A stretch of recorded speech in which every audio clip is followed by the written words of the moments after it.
James O'Brien on LBC. Call 0345 6060 973.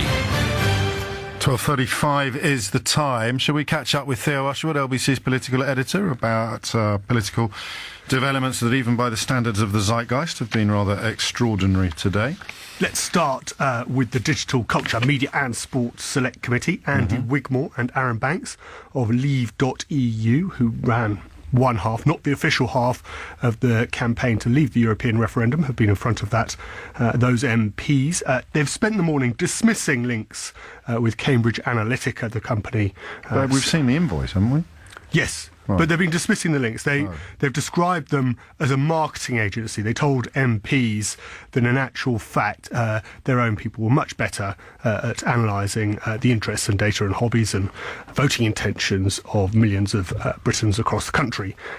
Chris Masterson, the Labour MP, then started asking questions about why this sudden U-turn? Why suddenly were these two men describing Cambridge Analytica simply as a marketing agency?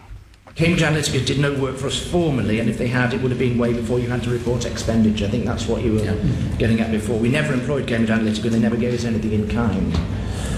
And then we have Cambridge Analytica provided initial help and guidance to the Leave.EU campaign, which then went on to develop its own artificial intelligence and analysis methodology. The AI machine learning was developed in Bristol by 20 mathematicians and actuaries, with input from Cambridge Analytica at the very beginning and then executed by Goddard Gunster. And now we've got to the point where Cambridge Analytica is simply an ad agency. It is. In the words of Who Wants to Be a Millionaire, is that your final answer? Or is it? Can I phone a friend? Very good. So, is this now the definitive version of your... I think... go on, Andy. Well, I think, to be honest, there's probably a bit of boastfulness. I'm an agent provocateur. My job is to spin. You're familiar with all that. And so I would be guilty of being provocative, an agent provocateur, slight exaggerating in the message quite often. And I'm guilty of doing that, absolutely. Who's that? That was Andy Wigmore. So he's saying, to be honest, my job is to be dishonest? Yes. That's what the man just said out loud to a select committee. That he was ramping up the links between... And Farage thanked Steve Bannon for all the help in securing Brexit, and Steve Bannon set up Cambridge Analytica. Yes. OK, to be honest. Have you ever met the Russian ambassador? Yeah, briefly, in a hard way. That didn't work. Carry on. Very briefly. Ian Lucas, the Labour MP, then started asking Arron Banks about his business interests. Mr Banks had previously answered questions about them to the committee. Needless to say, he didn't like the persistent questioning. Mr Banks, before July 2011, was Southern Rock investigated by the Gibraltar Financial Services? I'm now not going to answer any more questions on the insurance business. I've covered it with, is it Rebecca? If you want to, you can read what you like from that, but I've given the explanation to a pretty full, list of questions. I just want to know, is that the case? Why don't you answer the question? You're not giving me an answer. You're avoiding. I've answered. You're not asking me a straight question. I answer the questions of my financial affairs. I'm not going to answer any more questions. So, are you going to answer any questions about your financial affairs? I just have, in full. I'm asking you another question about your financial affairs. Well, you can ask away. I'm not going to answer any more questions. I just want to be clear. What relevance has this got to do with fake news? I'm speaking to Mr Banks. I don't care, I'm speaking as well. What relevance has this got to do with the referendum and fake news? Well, perhaps if you... what relevance has it got to do with order. Sorry, we just bring the session to order. Damien Collins, the chairman of the committee, intervening. But Ian Lucas didn't stop. Is it correct that you do not currently have FCA approval to carry out an operational executive role at Eldon Insurance Service? What is this? Have you just got another list of questions? Is that correct? Are you the MP that got drunk in the House of Commons and harassed a woman and got drunk on a karaoke evening? No. Well, good. But one of the committee is. I just don't know which one. What do you want me to do? Do we want to sit here and throw bread rolls at each? It's the banks. I think this is a serious issue. Why? No, why? That's why you're asking a question which is clear as day. You go and check with the FCA. They'll tell you. What has this got to do? Why doesn't he answer the question? Well, I'm asking you, what has this got to do with fake news and its role? Because it's about money. Interference? It's about money, and it's about where the funding came from for an individual who made substantial donations to a hugely important referendum campaign in the UK. Yeah. That's why it's relevant. Yeah. Ian Lucas, the point of what Arron Banks was doing is the did you beat your wife question. Oh, I see. So, yeah, except that the answer, well, we'll have to check on the FCA. I don't have that information in front of me. But the Hugo Rifkin of The Times has put together a rather neat little précis of events. You obviously have to be a little bit more grown up than this. So the Banks and, what's the other fella called? Andy Wigmore. Wigmore.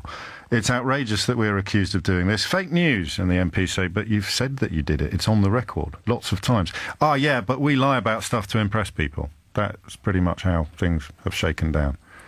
Pretty much, yeah. Okay. Apparently they were on LBC yesterday. I've just been asked by a national newspaper to write a piece about what that says about sort of us and journalism in general. How did that go? Was that an interesting exchange? It was an interesting exchange. Two controversial figures being interviewed by another controversial figure. What's interesting, actually, is that the two controversial figures who were being interviewed, Arron Banks and Andy Wigmore, are talking about things that are now being picked up in the committee. Back to the committee. Back to the committee. Yeah, absolutely. The point I was gently making, James, is that they're talking about links between the fact that they had to provide Trump's transition team with contact details for Trump's the British contact details, number 10's contact details to the Trump campaign. And they're talking about that in the committee. They spoke about that last night, but people were concentrating on. And what happens next? They're going to go the investigation as far as the investigation as far as the committee, the DCMS committee, continues. They're looking into fake news and Cambridge Analytica, and this will obviously feed into that. And then there is, of course, the possibility of a police investigation. Theresa May saying last night that the police should be able to investigate if they feel that they need to, and that would obviously be a significant development. And you have met the Russian ambassador. And I have very briefly met the Russian ambassador. Sorry if I shot you down. Theo Ashford, many thanks indeed.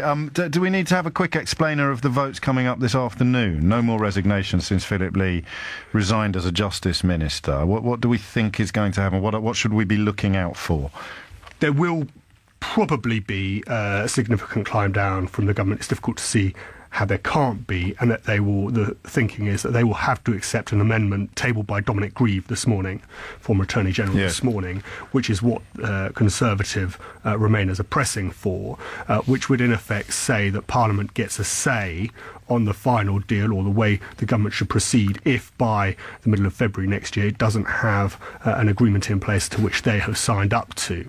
The government didn't want to do that. They simply wanted to be able to say that if they lose the vote on the final deal, they have 28 days in which to come back with new proposals, giving them some wriggle room. But now that Philip Lee has resigned, I think there's been a shift of narrative this morning, and it is, and of course that adds to the numbers of the Conservative Remainers, rather than risk a significant defeat on the amendment, on the Lord's amendment, the original amendment to give, which would result in ping pong between Brussels Parliament as a deal is struck, without reverting to World Trade Organisation rules. They will opt for the Dominic Grieve amendment. Interesting times. And again, if I asked you where it all ends, we haven't got a Scooby-Doo anymore, have we? I mean, I wouldn't want to predict anything. No, sorry. I'm not going to make you. You sure you could just replace me with a crystal ball, just stick a crystal ball. Let's not get carried away. I think I'm going to talk about breasts again, breastfeeding. Someone tuned in and heard me say breast is best. They thought I said Brexit is best. I'd been removed and replaced with a robot. But no, I'm still here. You can attest. I can go. Yeah, thank you, Theo. It's coming up to 1:45. You're listening to James O'Brien on LBC. If you wanted to talk about any of that, you wouldn't be able to get through at the moment. But if I'll speak to a couple of people. We got a Norway call. There we go. We can find out why everything in Norway is going so swimmingly. The Norway option. Remember when all the people who now claim that they said we'd have to leave the single market and the customs union were saying that we could be like Norway? Yeah. It's surreal, isn't it? It's 1:45.